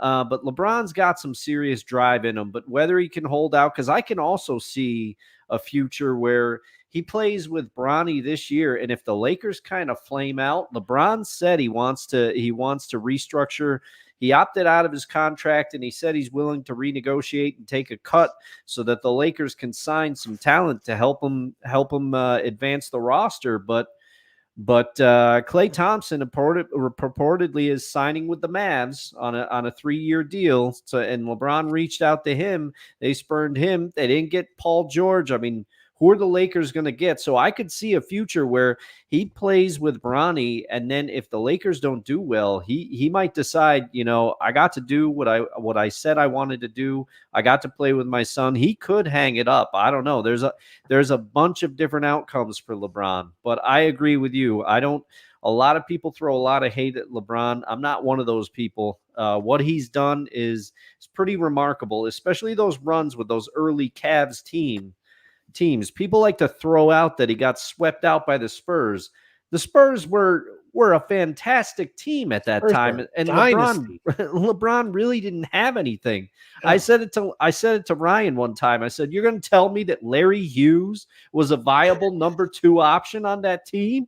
Yeah. So hats off to LeBron. The run he's had has been incredible. But I still smile every time I think about the Mavs unseating that vaunted Heat Big 3 in 2011. I still kind of wanted the Mavs to win this year just because it would have been cool to say that Jason Kidd was part of the last team that won it as a player and then led them as a coach there too, especially with what he had going on in between with his run-ins here and there that got him ousted of other places like the Nets. But what do you think, Ryan? Because I went on a long-winded defense on that with Bronny. What are your thoughts? Because Dustin, had a great rebuttal. What are your thoughts when it comes to that? No, I mean, about viable points all around from the both of you. Like I said, it's a TBD at this point because you're getting a player who averaged only 6 points in college for the 1 year he played. So yeah, I hope he does well, and I'm hoping to eat my words when I said he would be a superstar in the G League, Europe, or the TBL. I want, please prove me wrong. But right now I got to pump the brakes a little bit. In response to what Dustin said about Dirk definitely didn't take care of himself as well as LeBron did throughout his career. Okay. No. You could definitely tell during the offseason he was throwing back a 6 or 12 pack at some point. The man had a little bit. I wouldn't put it past him. He's German. So exactly. Of course. Yingling, everything, all sorts of great ales, all around the place. But LeBron, of course, likes his wine. But when he comes and shows up, whether he's whining or whining and dining, he still shows up in peak shape. Like the man has never showed up in all of the 21 years out of shape. I mean, tell me a time, I don't recall it, that we've ever been able to sit here and say that him being out of shape affected his game. It's more so has been mental decisions. Yeah, LeBron's never out of shape. The only athlete I can think that kept himself in such peak physical condition up there with LeBron is probably Sebastian Janikowski. The picture of physical fitness. He and Bartolo Colon.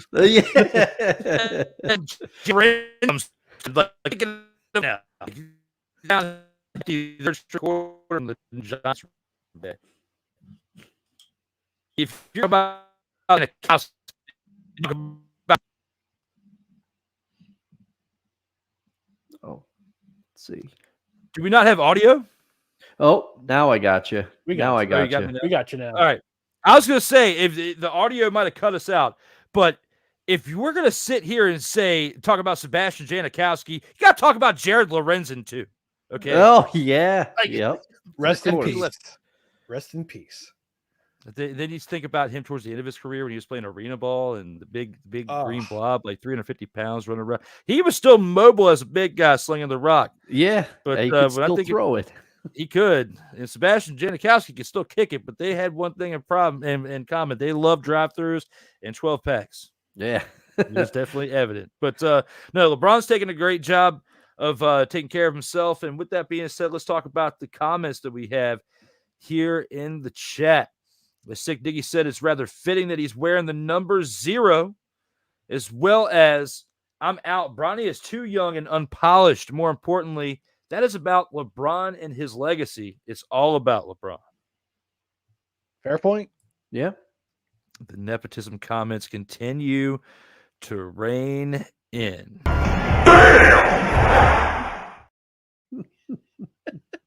There it is. This to the bronzesexuals out there. No, I was not trying to be a bronzesexual with my take. Let's take a debate for one, but also in case we're surprised, at least somebody was right when it came to that, but I'll probably be wrong. Bronny James' new nickname should be the Bricklayer if he plays like Russell Westbrook. I played the damn clip too early. Cold.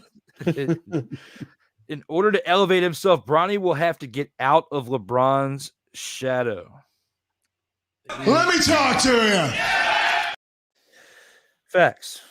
That's all I got to say. I know it sounded like I was going to come up with some long-winded answer, but no, facts. I mean, he's get out of his shadow at some point, but he also needs to be within his shadow to learn how to be an NBA professional, I think, at the same time. So, yeah. Kind of a double-edged sword. He's got to sit under the learning tree. Chris Jericho. Chris Jericho. House and espresso McCarthy. Well, you could name Bronny the Golden Apple instead of the Rotten Apple. What's up, Nicola? Good. You definitely could. Right here, Sick Diggy says, the In-Or-Out Sport Debate is brought to you by Slackjaw VPN. The VPN for slacking off on the sneak. Slackjaw VPN, where the slacking is smooth, he says. And peanut butter and jealous, brand new almond butter and cranberry. Ooh. A whole new nutty and a whole new berry. That caused some inflammation there, Sick. Yeah. That's a hell of a combination there, Sick. I think I'm going to have to do this. Hell to the no, to the no, no, no, no. Hell no, to the no. The first one was good. This second one that you just dropped dimes on. Ain't nobody care. Who cares? Ain't nobody care. You have a small window left in this show to reel it back in, Sick, and drop one more dime before we get out of here. So do it. Do it now. You can do it.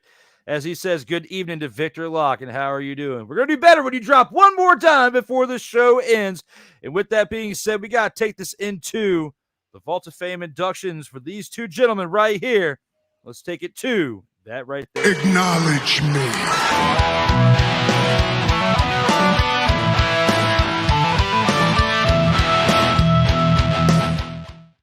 That's right. The In-Or-Out Sports Debate Vault of Fame inducts Dustin Henry, now locked in the vault with episode 113 for the first time, as well as Ryan McCarthy, now a two-time Vault of Fame inductee with episode 113, takes our stat line to this, as Ryan jumps up to tied with 10 other people to now make 11 people who've been on the show at least twice. And Dustin now makes it to where there's 16 people that have been on the show at least once, but you can go back and check all these episodes out between Facebook, Instagram, Twitter, now X, YouTube primarily, and as always at SIRTOBA.com, where the struggle is real to be awesome, as it says right here. SIRTOBA Media, where the struggle is real to be awesome. With that being said, we are here for episode 113 of the In-Or-Out Sports Debate. As both of those gentlemen have now been inducted into the Vault of Fame, we've only got one more thing left to do before we get on out of here, and that's take it to the final word.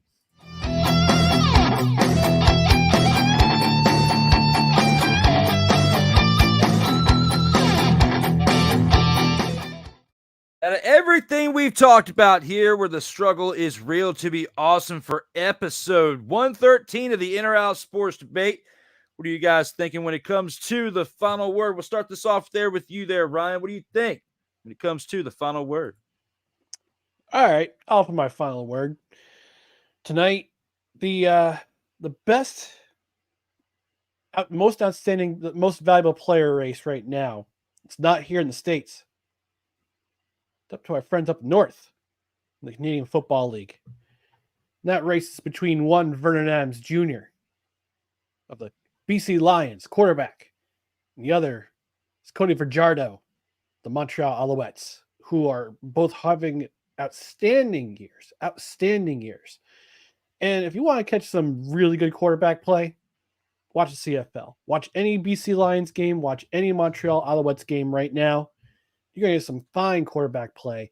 Watch those two quarterbacks. They are masters at their craft right now. And I would not be surprised if the BC Lions and Montreal Alouettes wind up playing in the Grey Cup in Vancouver in November. But it's a long season. It's a long way to go. So buckle up, get yourself some poutine and a double-double. Shout out to the Two and Out CFL podcast for that one. And watch yourself some Canadian football because there's some fun stuff going on up there. Very well said. Thank you as always for that there, sir. And with that being said, Dustin, what are your final thoughts when it comes to the final word here? My final thought is one, thanks for having me on. I really enjoyed being on the show, and I hope we can do it again sometime. But I'm going to be a little selfish, and I'm going to relate it to one of the topics loosely, and I'm going to beg the New York Yankees to get a Juan Soto extension done. Please, Brian Cashman, I know you're watching the show. I know you're a big fan of everybody out in these streams. Please extend Juan Soto. Don't get distracted by the Vlad Jr. temptation. He's not going to want to play for you. Go extend Juan Soto. And that's all I have to say. I hope everybody enjoyed the show as much as I did. Absolutely. And thank you again for joining us. And both of you, man, both of y'all crushed it and absolutely had a great time. We would definitely, before the year is up, make it happen again. But right here with the final word, you got to look at so many different things. I know those of you who've been watching this for a while are probably still baffled that I gave my take that I did in the final round, okay? Just remember the words for the sake of debate, all right, people? That's one. That's one right there. For two, it's all in the fun of the show. It's all in the entertainment for you. So please, if you're just now tuning in, whether it's the replay or while it's live right now in this moment here at a little after 11 o'clock Eastern time on July 1st, Bobby Bonilla Day, as we've said multiple times, and as you have been definitely reminded of throughout the day. Just want to give a shout out to all of you who've been tuning in. Please make sure to like, share, and subscribe to content, whether you're watching this on the SIRTOBA Media platform or if you're watching it on the No Credentials Required YouTube channel as well. And again, next week we got episode 114. We're going to keep trying to bring this thing rocking and rolling through the rest of the summer. I'm having just as much fun as the guests who keep coming on here each and every week. If it wasn't for them and the people out here in the chat, even the people who give the comments after we are post-production while it's in replay, it's all from what you guys are bringing to the table that are helping me keep this fire lit each and every week. So when it comes to football, when it comes to baseball, Yankees, I'm sorry. I'm a Braves fan. I do not want you to re-sign. I do not want you to extend Juan Soto's contract. I want you to let him go. Let the Braves pick him up. That would be absurd. He's not going there. But I mean, we are owed a mulligan for Freddie Freeman. All right, we are still owed a mulligan for that. So if you want to help us out, give us somebody like hook us up with who we talked about earlier. Vladimir Guerrero Jr. That could be a nice addition. And Juan Soto. Now I'm getting greedy. But when it comes back to baseball, it's definitely a fun time of the year. Now that NBA is over and we got a little bit of WNBA and some Olympic action, there's really not much on besides baseball and the CFL. So for those of you out there who are still sticking with me every Monday between Total Football Talk and this, thank you very much, because this is the season of vacations where people could be out there doing different stuff. And for you guys to take your time to be here during 4th of July week, thank you very much for that. And I greatly appreciate it. As we only have one more thing left to do before we get to that, though, and the ones, we have to acknowledge Sick Diggy's last two comments before we do that. He says, the Inter-Out Sports Debate is brought to you by Sleazeball Meaty Subs, Ragin' Cajun Subs. Feel the burn, taste the spice, continue to enjoy the subs and country fried chimpkins. Brand new, extra crispy, and lemon pepper. Oh, have mercy. It's that freaking good. If I don't drop a dime, then I'm definitely dropping a pair of nickels or 10 pennies in response to me while you guys were talking, saying a new one's sick, drop a dime, because he was repeating himself like he does in the previous weeks, and he did. He brought back the country fried chimpkins. Fried chimpkin. Dude Love apparently as the spokesperson. Oh. Oh, have mercy. Say what again? Say what again? That's how I feel whenever I'm talking about the chimpkins. Somebody's like, say it again. Say it again. Or Chris Jericho's just like going to sneak around the corner of my house when I step outside and say this. Would you please shut the hell up? I hope the show to some people have not been a total surprise, motherfucker. As it's all for the name of fun. And we even got to bring Bruce in here before we get to the outro. Yippee-ki-yay, motherfucker. You know that you like that? You like that? And if you're looking for a network with sports, comedy, and outright shenanigans, you got the right one, baby. Bring back Henry Rowan-Gardner for a second. What's up? Hey. Yes, the classics, my man. The classics.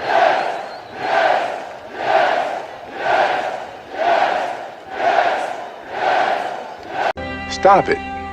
Get some help. I'm trying. All right. I'm trying. That was fun. But yes, as we get ready to do one more thing, the ones are up, acknowledging Bobby Bonilla Day for the last time on July 1st, as we've only got one last thing to look at, and that's a semi-badass outro. For Dustin Henry, Ryan McCarthy, I am Drew Willingham. As always, please stay safe out here in these streets.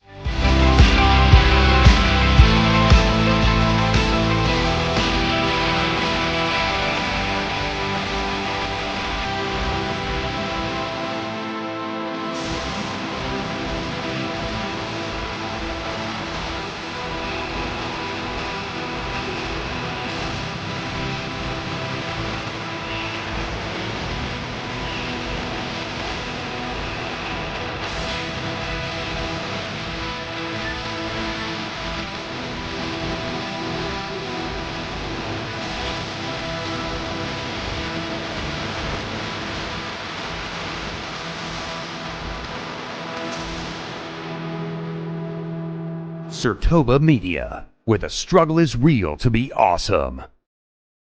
You don't have to go home, but you got to get your cell phone up out of here. Y'all be safe out there this week for the 4th of July celebrations. And as always, again, stay safe out here in these streets.